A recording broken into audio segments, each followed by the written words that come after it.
আসে। আল্লাহ তাআলা বলেন, ওয়ামা আনফাকতুম মিন শাইইন ফাহুয়া ইউখলিফুহু ওয়া হুয়া খায়রুর রাসিকিন। যে দান করে, দান করলে যে ঘাটতি হয়, আল্লাহ তাআলা এই ঘাটতিটাকে রিপ্লেস করে দেয়, রিপ্লেস করে দেয়। বিষ্ণু ইসা ইসলাম বলেছেন, মা নাকাসা মালু আবদিন মিন সাদাকা। চ্যারিটি করলে, দান করলে আল্লাহ তার সম্পদ কখনো কমায় না।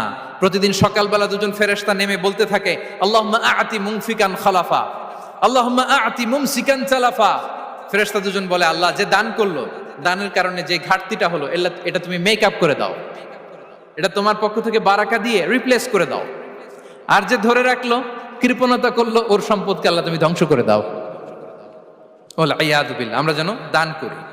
এরপরে বিষ্ণু ইসা ইসলাম বলেছেন, বেশি বেশি হজ উমরা করলে, বেশি বেশি যদি কারো সাধ্য থাকে, ফিনান্সিয়াল ক্যাপাসিটি থাকে, বেশি বেশি হজ উমরা করলে তার রিজিকে বারাকা নেমে আসে। সব শেষে হচ্ছে দোয়া করা।